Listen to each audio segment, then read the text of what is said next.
Hey everyone, I'm Jacob Castro and welcome to another video here on Jacob's Aquarium. Hope you guys are doing good and I hope your tanks are doing good as well.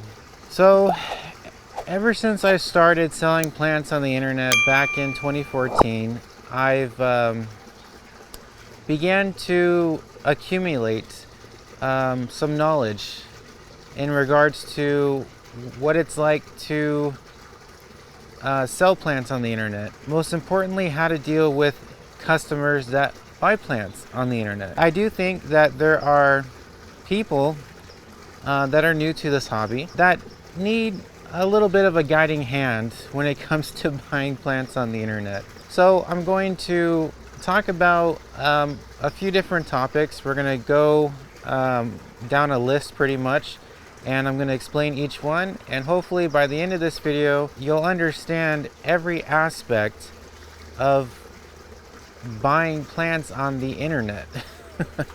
So let's get started. So first and foremost, topic number one on the list is know what you can grow.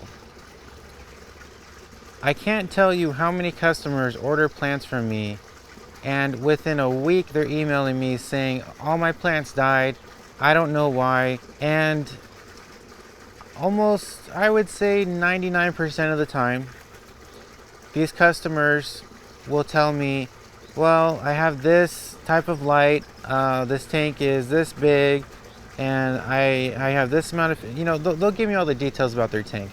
And the details, or I shouldn't say the details, but the aquarium itself, the growing environment for the plants that they ordered always ends up not being appropriate for the plants that they chose. So before you buy plants on the internet, make sure that the plants you're buying you'll be able to grow. Make sure your tank can support them and keep them healthy and thriving. Do not buy a plant that needs nutrient-rich substrate when you don't have that. Don't chance it, in other words, because while the plant may be okay for a couple weeks or so, eventually long-term it's not going to survive, or it's not going to grow to its full potential, and you're just going to be disappointed. So know what you can grow. Don't buy anything that is out of your means. That's just good advice in life. You shouldn't go out and buy a Mercedes when you live in a crappy one-bedroom apartment in the worst part of town. I mean, that doesn't make any sense, right? Why are you going to spend all this money on a car that's way beyond your means when you haven't even invested in a suitable living place yet? That's just an example. Okay, but first on the list is know what you can grow. All right, second on the list is know the difference. Aquarium plants are pretty much sold in 4 different types of ways. The first one would be traditional nursery grown plants that are grown submerged, which means under the water, and these plants are grown outdoors in ponds, typically at really large nurseries. Like in America, those nurseries typically are in Florida. There are immersed grown plants, which are grown at the same location that I just mentioned, but they're grown half in water and half out of water. And then there are tissue culture plants. Tissue culture plants are plants that are grown in artificial media in sterile, like cups or bags, plastic bags, and they're grown in a lab under sterile conditions. And that's typically the 3 main types of plants that are sold on the internet. When I say know the difference, I'm referring to, know the difference between those 3 types of plants, because those 3 types of plants will obviously produce vastly different results in your aquarium. For example, an immersed grown plant, if you're going to grow it in a planted tank, it needs to transition to its submerged state, because obviously you're not going to be growing that immersed grown plant the same as it was grown at the nursery that you probably bought it from. It's not going to be grown half in water and half out of water. You're typically going to grow that plant submerged in a planted tank environment. If you're going to grow it immersed, then you can basically ignore what I'm saying right now. But typically that's what happens. People buy immersed grown plants on the internet and they grow them submerged in their planted aquariums. So, but in doing so, the submerged or the immersed grown plants need to transition. And during that transitional process, they sometimes will lose leaves. They will sometimes, some stems will kind of melt if you're buying a stem plant, or if it's like a rosette plant, like a cryptocoryone or an Amazon sword. The scientific name would be echinodorus or cryptocoryone. Well, same thing. Sometimes those plants will lose leaves. Those leaves will just melt away. The color will change on some of these plants. The size and shape of the leaves may change as well. Some plants take on a whole nother form when they transition to their submerged state. This doesn't mean that immersed grown plants, however, are a bad thing. It doesn't mean that you should avoid them. It just means that they're going to look different in your tank for a while, you know. And when I say a while, it's not really that long. A typical aquarium plant takes probably about a week to a week and a half to fully transition from its immersed state to its submerged state. So it doesn't really take that long. And some plants go through that transitional process better than others. Some plants don't die back at all or lose leaves or anything. People will go on the internet and buy aquatic plants based on what they've seen on the website that they're buying them from, or what they've seen on YouTube, you know, whatever. But when they get the plants in the mail, they open the package and they're like, wait a minute, this isn't the plant I ordered. Well, it actually is the plant they ordered, but they received the plant in its immersed form, so it doesn't really look exactly like what they were expecting. So you should know the difference so that when that happens to you, you know you got the correct plant and it just needs to transition, and you do that instead of what some people do to me. They will email me complaining and becoming quite angry at me that I shipped them the wrong plant, and they demand a refund and they demand that I ship them a new plant. But at the end of the day, they received the correct plant. They just received the plant in its immersed form. And it's not like I've tried to hide that. Most websites out there that sell aquatic plants, including my own, will post a notice on their terms of service page or somewhere on their website in plain sight that says, you know, if you buy plants from me, you may get them in their immersed form because that's what we buy, so that's what we sell. So we're not, as business owners, you know, in this industry, we're not trying to hide that from people, but we can't control it when people don't read. When people don't read and they don't know what they're buying, we can't control that. So you need to know the difference between immersed and submerged grown plants, because you just might one day buy a plant that you get in its immersed form. Okay, and you need to know that it's fine. It just needs to go through a transitional process. Now, the second type of plant I mentioned is submerged grown plants, and those are plants that are grown underwater. Typically how you would grow them in any planted tank.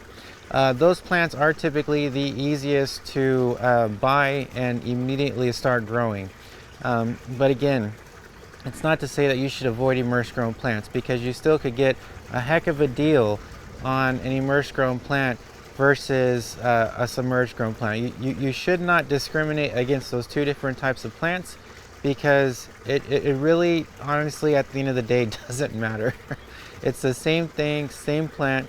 One just takes a little bit more time to grow to its full potential than the other.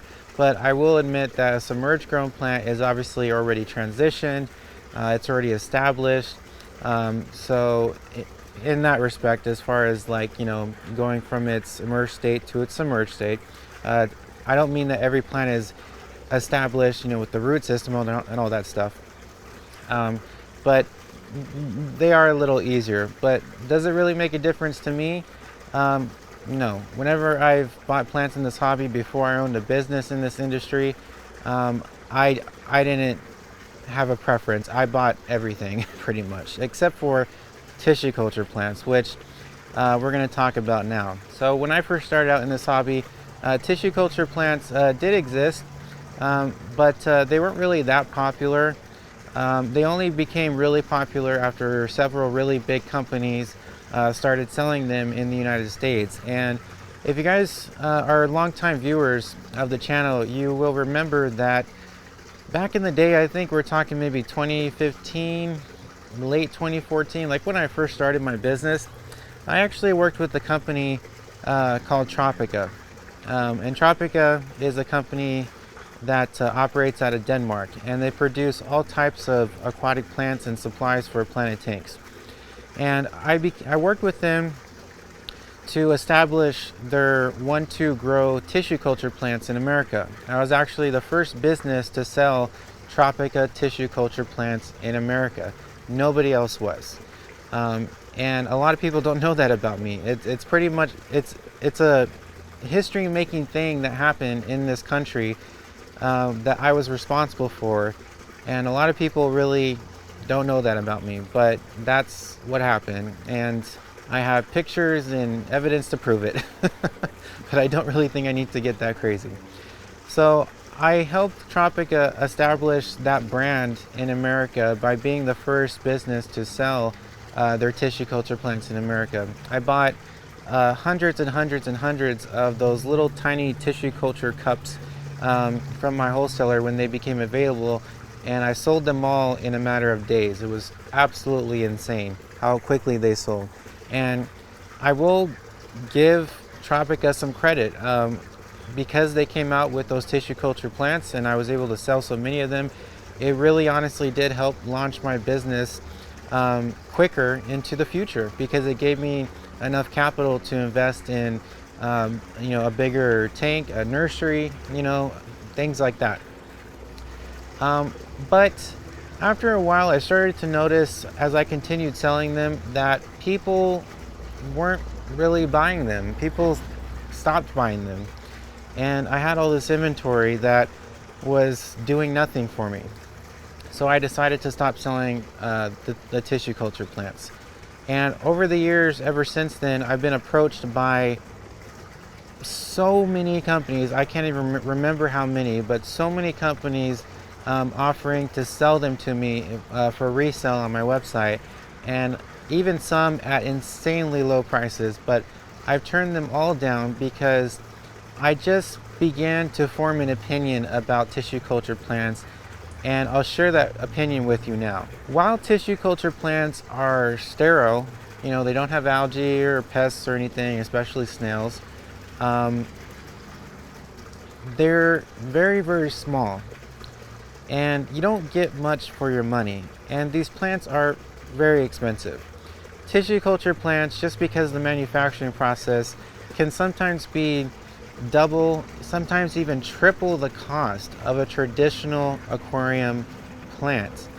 So if you go to my website, you'll see most plants are being sold for like $2.99. Tissue culture plants typically sell for like $9.99, $10.99.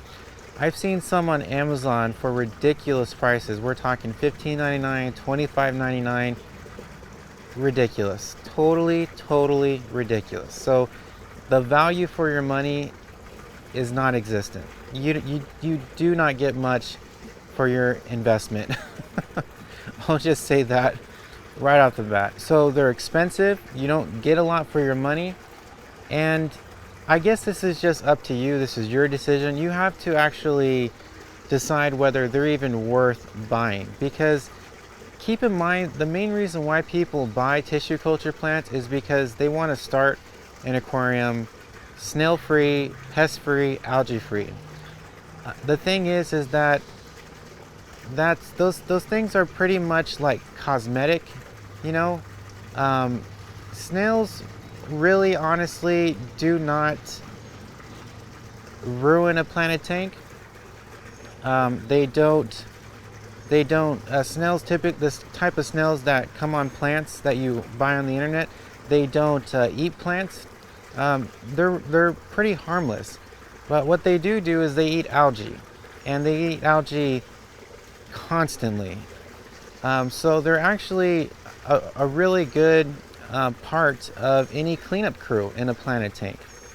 So I personally don't have a problem with snails, but I don't know when this started, but people on the internet for some reason have given pond snails or the snails that you get on aquarium plants that you order on the internet, they've given them such a bad name and made it seem like if you have snails in your aquarium is trash. And that's really not the case.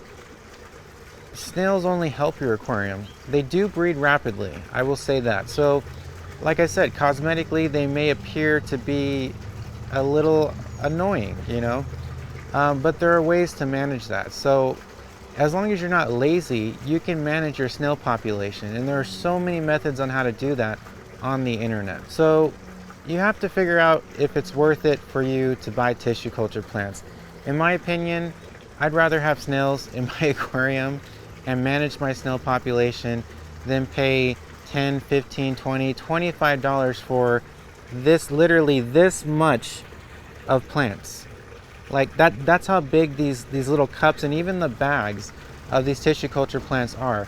They are incredibly small and they are incredibly expensive. And not to mention, they say they're marketed as algae free. Okay, great. So you can start a tank with algae free plants. Does that mean your tank is going to stay that way? Absolutely not. You can start a tank with Tropica tissue culture plants, any type of tissue culture plant that is algae free, snail free, pest free, whatever. And all it takes is too much light or an imbalance in a planted tank, or that one plant that you buy from a pet store or whatever that has snail eggs on it, to just make all of that hype non-existent, like not worth it. I mean, that's really honestly all it takes. And that's another thing too. You're limited once you go the tissue culture route. You're limited to just tissue culture plants. You can never add any regular plant into your aquarium because you're just going to contaminate it and it's not going to justify your big investment buying all these tissue culture plants. And when the best way that's been taught to me and to many other people for years, when the best way to start a planted tank is full of aquatic plants, as many as you can put in there from the start, tissue culture plants are definitely not going to help you out there. They're only going to cost you more money and make it more difficult to start a tank, because I guarantee you not everybody out there can start a tank full of just tissue culture plants unless it's a very small tank. But if we're talking like even a 10-gallon tank, 20-gallon tank, 30-gallon tank, we're talking about hundreds and hundreds of dollars of aquatic plants. If you want to, tissue culture plants that is, if you want to start that tank stocked full of plants, like you should, in order to prevent a huge algae outbreak or anything like that. So, in my opinion, tissue culture plants, even though I've sold them in the past, I've changed, obviously. In my opinion, I don't think they're worth it. But at the end of the day, you have to decide if they are. Third on the list is don't get scammed. Can't tell you how many emails I received from people saying I bought plants on eBay and I can't believe I did, because they were incredibly expensive and I didn't get much for my money. And I found your website and your prices are incredibly reasonable. I should have just bought plants from you from the start. Can't tell you how many emails I've received from people just like that. And I'm not trying to toot my own horn. I'm 100% honest. So don't get scammed. There are so many people out there selling aquatic plants on eBay, on Amazon, on the internet in general. And some of these people I'm referring to are even people that I once was friends with. And I'm not friends with them anymore, and I have my reasons for that. But some of these people that I'm including in this group of scammers, I've known myself. So don't overpay for your plants and don't get scammed. Guys, I'm somebody that is in the aquatic plant industry. I have wholesale accounts with so many distributors of aquatic plants and aquatic plant supplies. I know what they cost wholesale. I know the prices. And let me tell you, okay, whenever I see my competitors' websites and the prices that they're charging, I'm continuously just irritated by that, because I know that they do not need to sell one plant, for example, for $7, for $10, for $12. They do not cost anywhere near that to justify that type of markup. And in my opinion, that's just price gouging. See, with me, I charge a price that is affordable, and that also allows me to make a profit. And it's not a very large profit. As you can see, I don't have the fanciest nursery. I don't have aquarium tools made out of gold. I make enough to support myself and to get by and to keep this business going, which I think is what any business should do. They shouldn't be in business to get rich quick, or get rich period, or take as much as they can from the customer. That should not be the goal. But when I see some of my competitors and the prices that they're charging, that's, in my opinion, that's exactly what they're doing.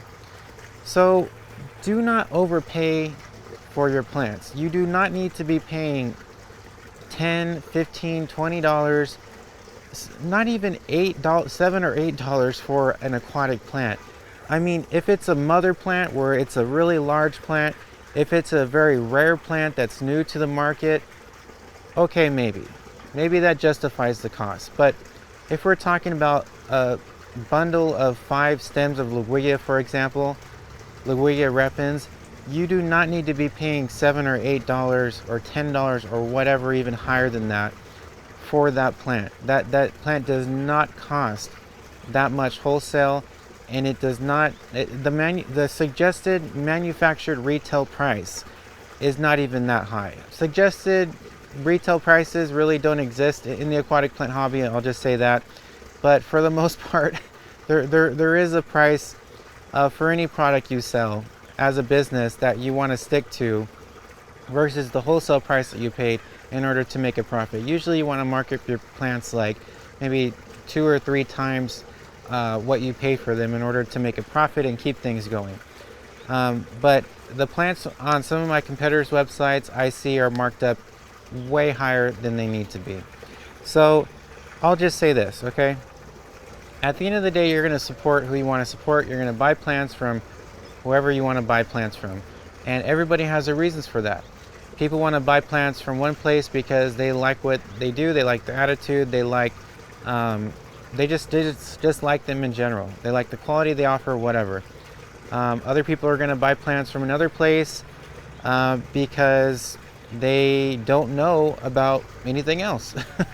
But I'm here to tell you that there are many options out there to buy aquatic plants. Not even just my website. There are so many websites out there that offer a reasonable price, an affordable price, and a price that's not highly inflated, you know. So just search on the internet before you buy plants. Just go on the internet and search. Don't just pick on one website, or not pick on, but don't just set your heart on one website and just leave it at that, because you just might get a much better deal on another website that will give you the same thing as the other website that had the plant that you're looking at marked up incredibly beyond what it even should be ever sold for.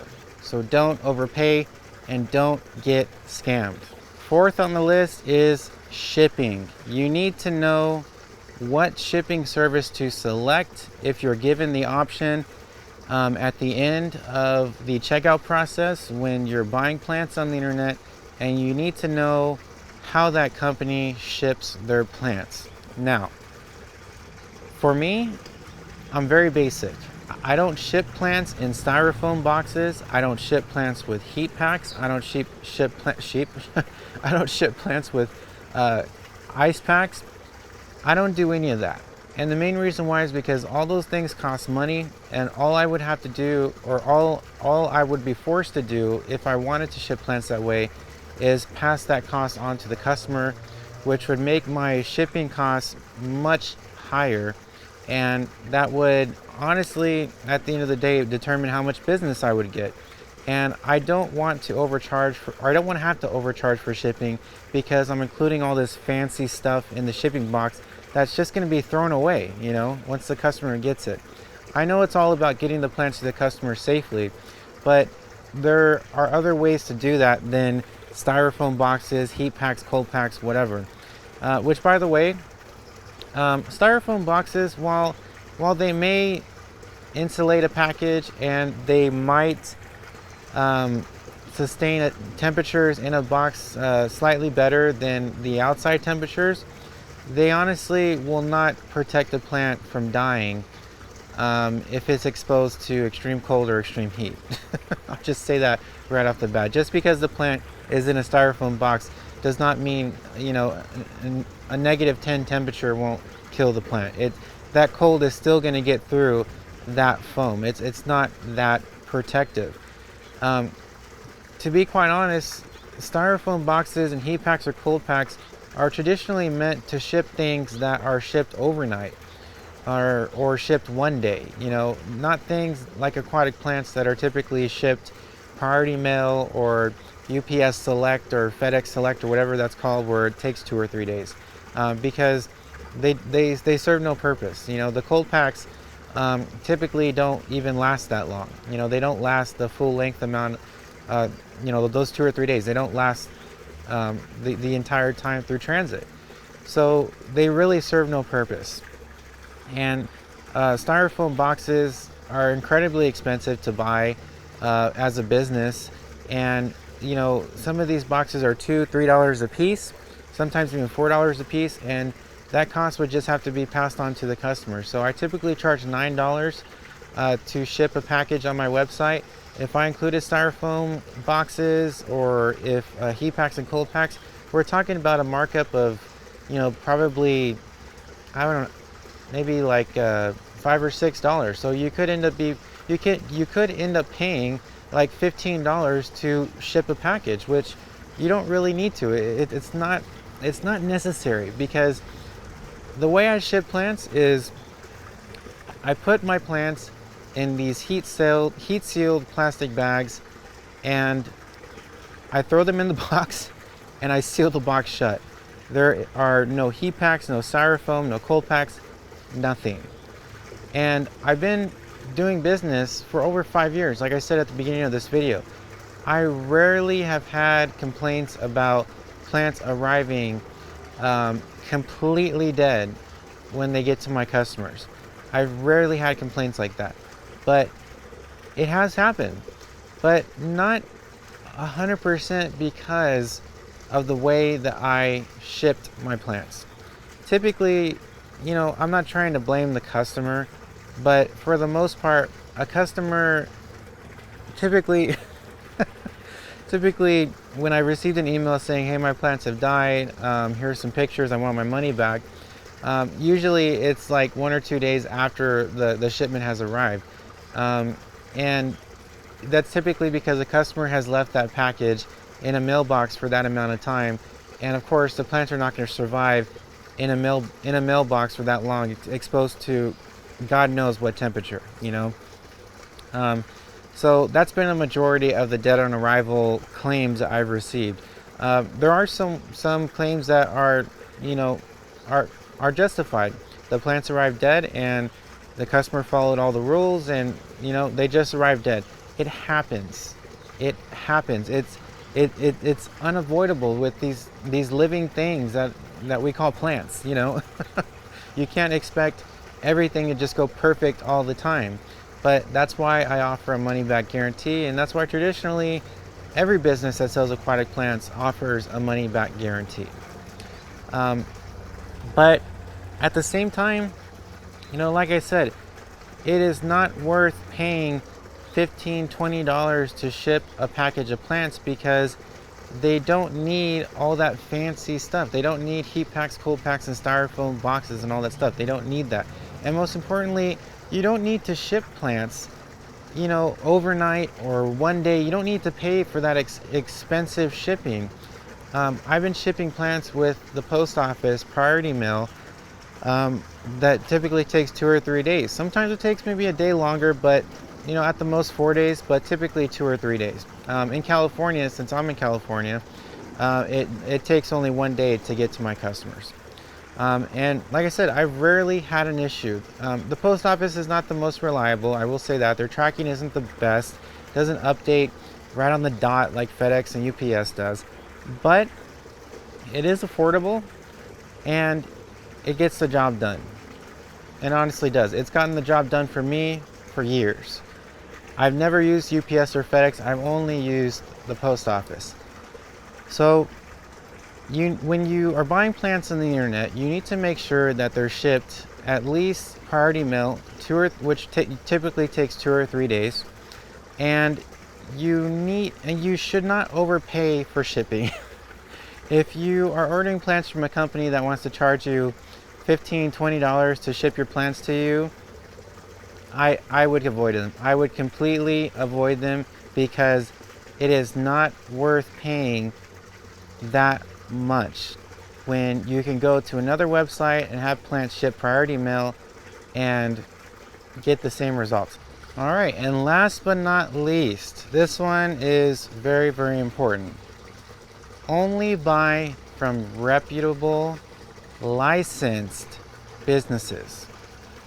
So, here in California, and pretty much for the rest of the country, there are laws when it comes to selling aquatic plants on the internet or in person in general. One very important law is do not buy invasive species plants. Do not buy plants that are banned in your state. And most importantly, do not release plants into a pond, lake, river, a naturally occurring body of water. Don't do that, okay? Make sure you follow that rule most of all.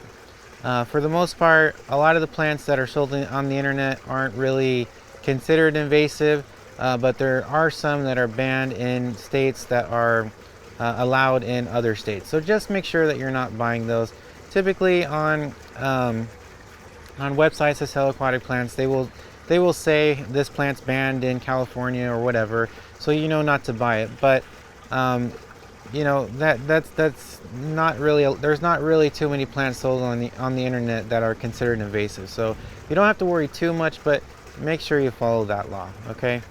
And so you should only buy from a licensed grower, a licensed business, because if you're buying from an unlicensed business, you're really supporting the wrong person.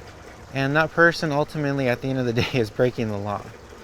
So here in California, in order to sell any type of nursery stock, you need to have a resale permit, you need to have a business license, and you need to have a nursery license. All those things, besides the resale permit, I think the resale permit is pretty much free, but the business license and the nursery license cost money, and they're not cheap to get. And you have to go through a process in order to get both of those licenses. So if you're buying plants from some guy that's selling them out of a tank out of his garage or something, completely unlicensed, for one, that person is breaking the law and they can get in serious trouble and they can get fined a lot of money, and you could potentially get in trouble and fined as well if they ever connect you to that person. And you're also supporting the wrong guy. This guy is not a licensed business. This guy hasn't gone through, you know, the hoops and hurdles in order to you know, sell plants in California, for example, you know, like me. You're supporting the wrong person.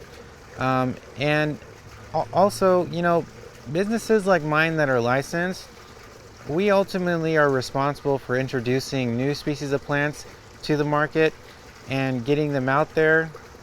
And we're really responsible for the aquatic plant industry as a whole. Hobbyists play a big part in that because they're our customers. But as far as the growing part of that, the supply part of that, they don't play a big role in that.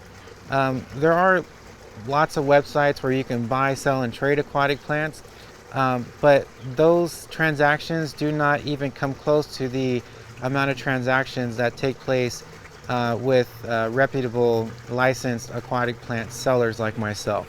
Okay, so if you're buying them from somebody out of their garage, which I know at one point I did operate out of my garage, I will admit that, but I was licensed and I had all the proper certification to do so. It just so happened I couldn't at the time afford a nursery, but now I can. But you should not be buying plants from unlicensed people selling plants out of their home or whatever. You should be buying plants from a reputable, licensed aquatic plant retailer. Alright, so that pretty much does it for this video. If I missed anything, please let me know in the comment section below. I rely on you guys heavily for advice on how to make my videos better and things that I missed in my videos. You guys help me out a lot, so if you have noticed that I missed anything in this video, please tell me in the comment section below. Also, don't forget to subscribe to my channel. It really helps grow the channel and everything that I do on the internet. If you would like to follow me on social media, all my social media links are in the description below. I love you guys very much. Thank you for watching. If you stuck around till the end of this video, I really appreciate it. Stay tuned because I'll be back with another video soon, and you'll probably see another podcast soon because I try to mix it up in that order on my website, or on my YouTube channel, not my website. Well, I guess both actually. But nonetheless, stay tuned. I've been talking for a long time. I'm like done. Stay tuned for new content here on Jacob's Aquarium. Have fun with your tanks, everybody, and I'll see you next time.